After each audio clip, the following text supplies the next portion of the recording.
Hey, here with this really cool 1965 ES335. Um, Still in that golden era time of Gibson Electrics, and before things really started changing up, not for the better. So I picked this up as a husk, no hardware on it, and so I had to build it out from there. Um, Found some original parts, original pick guard, original tailpiece that I already had, and then just some quality knobs and parts and pickups, some um, cool worn pick guard uh, pickup rings and that kind of stuff that I already had that were worn from other things that looked pretty good.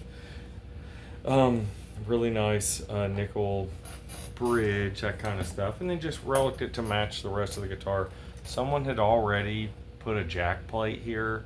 There's too big of a hole to not be covered, included the four touch-up holes there. So I just ran with it. In the meantime, it'd be a lot of touch-up work, which is really hard to nail with all this, the stuff that's around it. All the amount of this has just an incredible amount of checking. So I got a nice relic nickel jack plate to fit on there, which is what was on there before. Um, there was like an ugly black one. Um, let's see, still got plenty of frets on there. Original nut. Um, Really cool. At some point, it had a pretty nice neck headstock repair on there.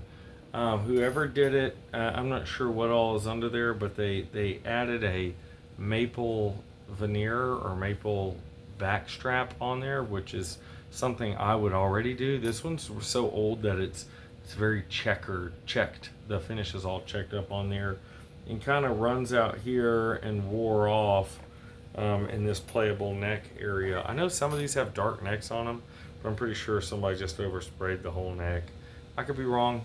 Could be original. I've seen some really dark original ones, but it's all worn off in here. You'll see that in the pictures.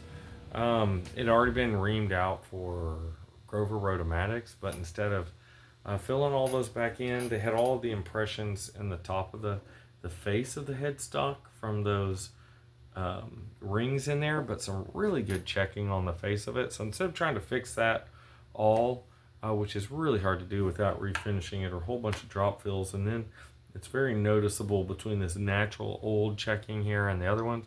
I found these newer die cast ones that already fit in those Grover Rotomatic holes, but look right on the back and look right on the sides. They've just got these rings on the front which drop in those.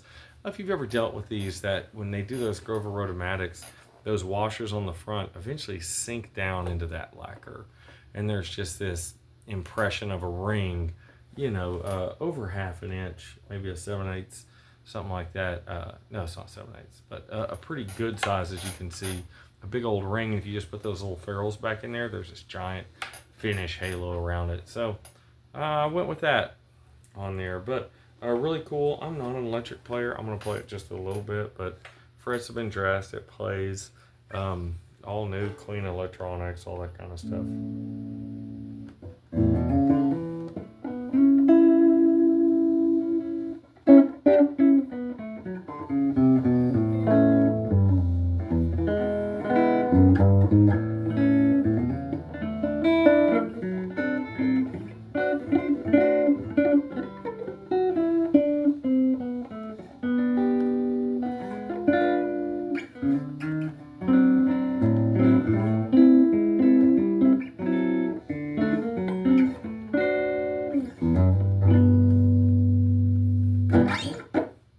So yeah, the other pickup spark to his neck. That was the neck. Here's the bridge. And of course, I've played with those tones and all that kind of stuff.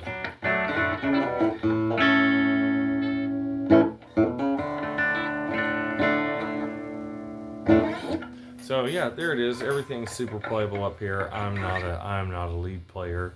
It's got good action. Still got some room for the saddle to come down if somebody thinks that's appropriate. Feels pretty good to me. So thanks for watching. I'll show you the back if I didn't show you the back real quick. Yeah, maybe I did. All that kind of stuff. So there we go. Really cool old knobs. All of that. really straight neck. You see. All right. Thanks for watching.